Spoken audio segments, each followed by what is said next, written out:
And talk to us about that in detail. A specific venture? Well, it's difficult to, you need to, of course, in the venture business, the success of a venture is measured in the exit multiple. At the end, it's a very dry business. There can be some ventures that have been managed very well, are very successful from a fundamentals point of view, but for whatever reason do not manage to get a high multiple, and those are not considered successful. On the other hand, some businesses maybe are right in the right wave, and therefore they get an incredibly high multiple, and maybe 3 years later they do much worse. So you need to, with this caveat in mind, which is very important, maybe I can underline, I have many stories, but I can underline a couple. In terms of managing, exploiting at its best let's say the exit wave, certainly the first fund, you have to remember we started in 97 where nobody was doing internet,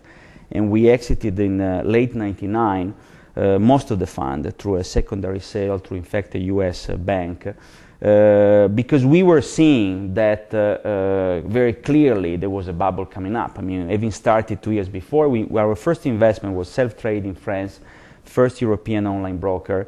We invested something like 300k euro for at the nominal value. There was not even because nobody would fund the entrepreneur. He needed money, so we did a very good deal. It was really difficult. It was periods in which the company was almost going bankrupt and whatever. And then all of a sudden in 99 we had 2 different rounds of funding at very high valuations, and we floated the company in the Nouveau Marché, very, very high value, and then it was sold to a German bank with a multiple of really, that's the highest we ever did, is close to 100 times the investment. The company 2 years or 3 years later was bought back by another French bank at a fraction of the sale.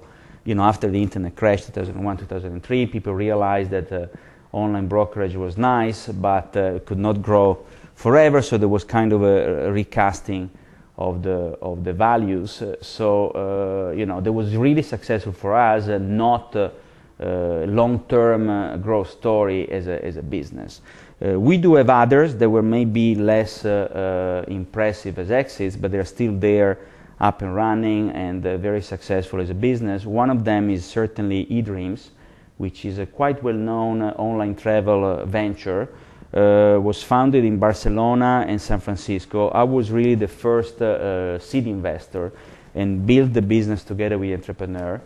This is an interesting case because he managed to raise a lot of money before the downturn, and therefore survived the 2001-2003 period, which was really difficult for many startups because it was impossible to raise cash.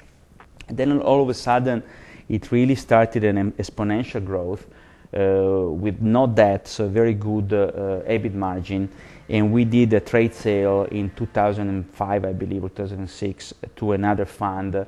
It was a very good exit story, and the business is still there with a strong growth potentials. So those maybe from the first fund, those are the 2 main stories. Another important stories from the last fund is actually two companies. It's 3 I would like to underline, but maybe we only have time for one, which is an Italian company involved in mortgages. It was the first mortgage broker in this country, called MultiOnline. It was managed with a low capital expenditure throughout the story. It was profitable after a couple of years, and it floated in 2007, I believe, in the Milan Stock Exchange. Despite all what happened in the mortgage business, subprime and whatever, the stock is still more or less at the value it was floated at, and the company actually yields a dividend every year. It's a very solid growth story. So I have to say, managed in the first wave to certainly capture, having started early, an extra return that other people didn't have the time to capture. But then we became more experienced in building companies for the longer term, which is actually what you should do, and see what the market yields. Can you describe maybe some of the characteristics that they had in common?